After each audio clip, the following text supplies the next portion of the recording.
रहते थे। वे सभी अलग अलग थे, लेकिन फिर भी साथ रहते थे, क्योंकि मटर की फली अभी भी बंद थी। वे सूर्य की किरणों को सहन करने के लिए अभी बहुत छोटे थे।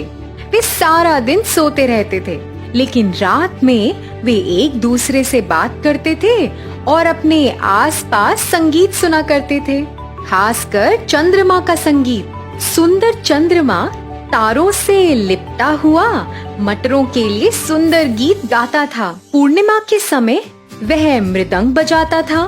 चंद्रमा द्वारा बजाए जाने वाले तेज मृदंग को सुनकर मटर जाग जाते थे, लेकिन चंद्रमा का संगीत पर हर मटर की अपनी प्रतिक्रिया थी।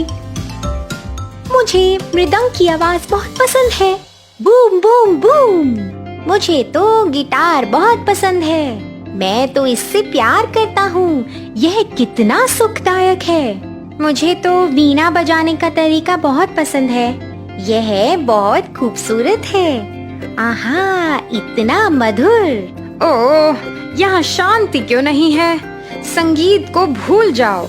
मुझे जितना हो सके उतना सोना पसंद है। चौथा मटर बहुत आलसी था।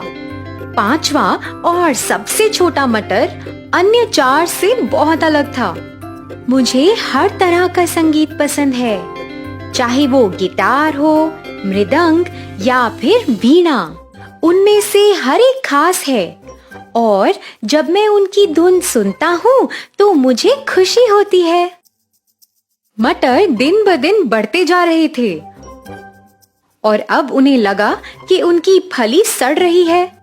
वे सभी शिकायत कर रहे थे और एक दूसरे को हटा रहे थे। अचानक मटर की फली खुली और एक कठोर रोशनी आई, जिससे मटर बहुत नाराज हो गए।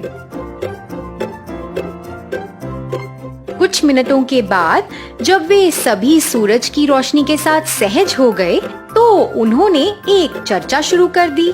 मुझे लगता है कि हमें बाहर जाने और दुनिया को देखने का मौका मिला है। क्या आप सच में इसे एक अच्छा विचार मानते हैं? मुझे लगता है कि दुनिया हमारे लिए खतरनाक हो सकती है। हम संभावनाओं पर चर्चा करने में अपना समय क्यों बर्बाद कर रहे हैं? मैं बाहर जाकर अलग अलग रंग देखना चाहता हूँ। मैं इस फली के बाहर जीवन का आनंद लेना चाहता हूँ। आप जो करना चाहते हैं वो करो, मैं तो बस सोना चाहता हूँ। चलो कोशिश करते हैं। हम लंबे समय से यहाँ हैं, हम बाहर की दुनिया को नहीं जानते हैं।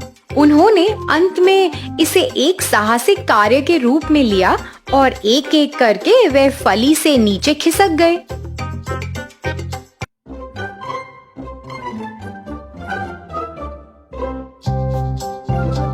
वे सभी मटर के ढेर पर उतरे। वाह, वो तो कितना सुंदर है। अरे देखो, हम जमीन से इतनी ऊंची एक शाखा पर बैठे हैं। जैसा कि वे नई दुनिया के बारे में बात कर रहे थे, वे देख रहे थे कि एक लड़का उन्हें देख रहा है। ये मटर मेरे गुलेल के लिए एकदम सही लगते हैं, मुझे उन्हें भी उठाना चाहिए। लड़के ने एक एक कर सभी को उठाया। पहला मटर आकाश में बहुत दूर उड़ा, दूसरे मटर तो उसे देख भी नहीं पाए। ओह, मैं मरने जा रहा हूँ। फिर लड़के ने अपनी गुलेल के साथ दूसरा, तीसरा और चौथे मटर को एक एक करके दूर फेंका। मटर चीख रहे थे, जैसे वे जाने कहां उड़ रहे हो। फिर सबसे छोटा मटर उड़ा। वाह, मैं तितली की तरह बादलों में उड़ रहा हूँ। मुझे एक ऐसी जगह ले चलो जहाँ मैं महान जीवन जी सकूं।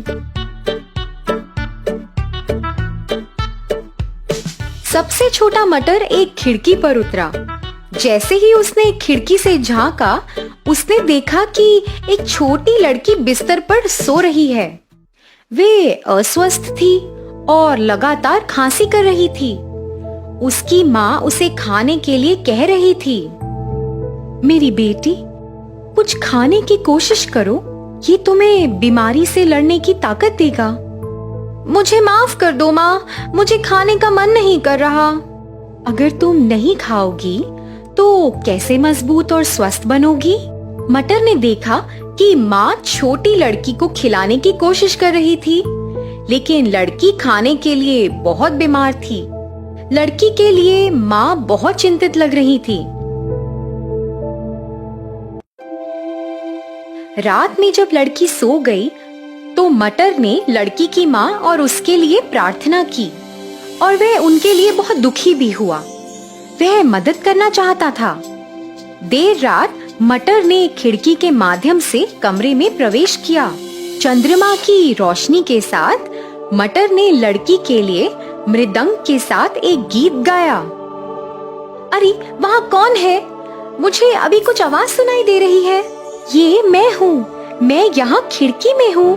अरे क्या तुम बोल रहे हो? मैंने पहले कभी मटर बोलते हुए नहीं देखा। मैं गा भी सकता हूँ।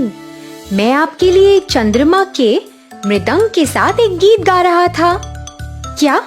चांद का मृदंग? मैंने तो इसे सुना नहीं।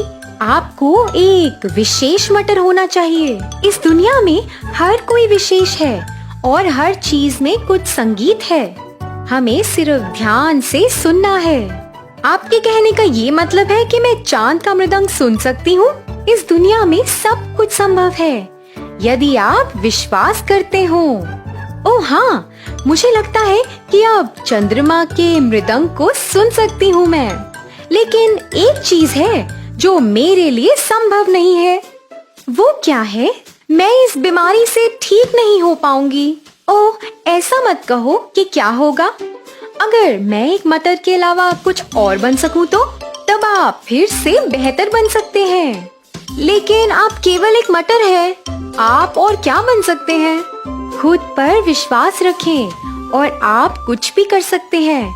अगर मैं कुछ और बन जाऊं तो क्या आप मानेंगे कि आप ठीक हो सकते हो? हाँ ठीक है। सुबह जब लड़की जाग गई तो उसे मटर के साथ बातचीत याद आई। वह खिड़की के पास मटर को तलाश रही थी, लेकिन वो तो वहाँ नहीं था। ये कितना सुंदर है। जैसा कि मटर ने कहा, क्या मैं ये नहीं मान सकती कि मैं ठीक हो सकती हूँ? मुझे लगता है कि मैं बेहतर हो जाऊंगी। इसी बीच सबसे छोटा मटर उसे प्रेरित करना चाहता था। वह खिड़की के बाहर रहा और कुछ दिनों तक धूल में लिपटा रहा। बाद में जब सर्दी आ गई तो धूल ने उसे बर्फ से बचने में मदद की। हर दिन वह खुद को अपने लक्ष्य की ओर धकेल रहा था। अगर मैं कुछ और दिनों तक अपनी इन परिस्थितियों से गुजरता रहा तो मुझे लगता है कि मैं अपना लक्ष्य हासिल कर सकता हूँ और छोटी लड़की से भी अपना वादा निभा सकता हूँ। सबसे मजबूत मटर सर्दियों के दौरान अपनी इच्छा शक्ति से बच गया। मौसम बदल गया और छोटा मटर तो अब खिल गया। वह कुछ शाखाओं और सुंदर फूलों के एक जोड़े के साथ एक पौधे में बदल गया। एक दिन लड़की की माँ ने खिड़की के बाहर उस सुंदर मटर के पौधे को देखा। देखो मेरी बेटी, ये हमारी खिड़की पर एक मटर है। अरे वाह, इसने अपना वादा निभा लिया माँ। क्या? कैसा वादा? माँ, ये मटर जो अब खिल चुका है और एक दूसरे रूप में तब्दील हो गया है। अब मुझे विश्वास है कि मैं ठीक हो सकती हूँ। अगर कोई मटर अपना जीवन बदल सकता है तो मैं क्यों नहीं बदल सकती? हाँ मेरे बच्चे, बेशक आप जल्दी बेहतर होंगी। लड़की मटर के पौधे को देखकर मुस्कुराई। उसकी माँ ने उस पौधे को धन्यवाद दिया और हर दिन उसकी अच्छी देखभाल की। कुछ दिनों बाद छोटी लड़की पूरी तरह से ठीक हो गई।